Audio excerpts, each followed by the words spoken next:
안녕하세요. SM 스피치 아카데미 대표 이수민입니다. 오늘은 뉴스 기법에 대해서 말씀을 드리고자 합니다.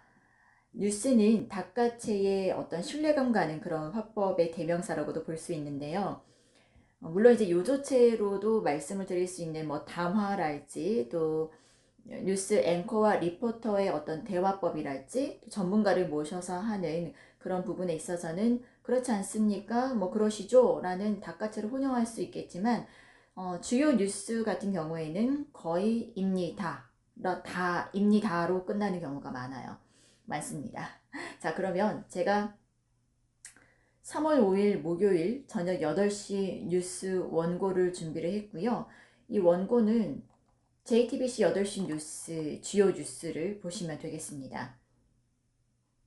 그럼 1번부터 8번까지 주요 뉴스 해드리면서 설명을 해드리도록 하겠습니다. 안녕하십니까. 3월 5일 목요일 뉴스입니다. 일본 정부가 오는 9일부터 한국에서 입국하는 모든 사람들에 대해서 2주 동안 격리 조치를 하기로 했습니다. 또 들어갈 수 있는 공항도 나리타와 간사이 두 곳으로 제한했습니다. 국내 코로나19 확진자가 하루 새 467명 늘어 모두 6,088명이 됐습니다. 사망자도 42명으로 늘었습니다. 2015년 메르스 사태 사망자 38명을 넘어섰습니다. 경북 봉화군의 푸른 요양원에서 확진자가 오늘 하루에만 45명 더 나왔습니다. 경상북도는 도 안에 있는 581곳의 사회복지시설에 대해서 이른바 예방적 코호트 격리를 하기로 했습니다. 확진자가 급증하고 있는 경북 경산시가 감염병 특별관리지역으로 지정됐습니다. 대구와 경북 청도에 이어 세 번째입니다. 앞으로 마스크 생산부터 분배까지 사실상 정부가 100% 관리하기로 했습니다. 내일부터 공적 마스크는 한 사람이 일주일에 2장만 살 수 있고 다음 주부턴 마스크 오부제도 시행됩니다. 정부가 경기도 과천에 있는 신천지 본부에 행정조사를 나가 신도 명단과 예배 출석 현황 등을 확보했습니다. 신천지는 코로나19 사태를 극복하는 데 써달라며 120억 원을 사회복지 공동모금회에 냈습니다.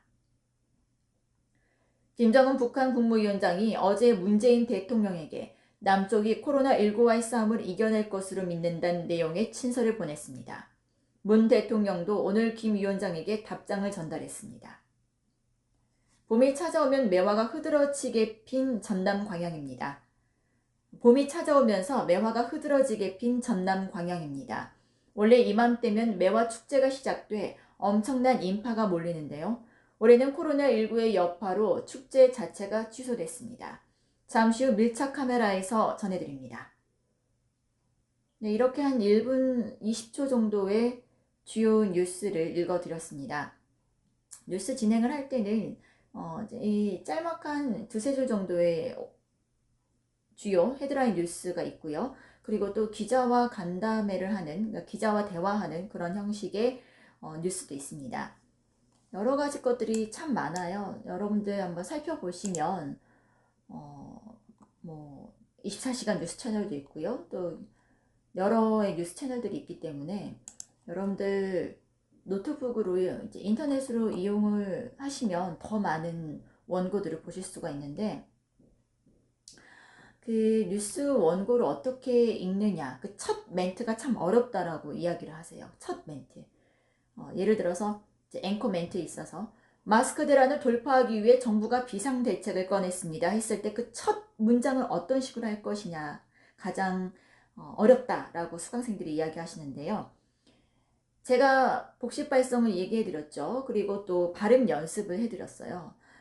그런 연습을 충분히 하신 이후에 마스크 대란을 돌파하기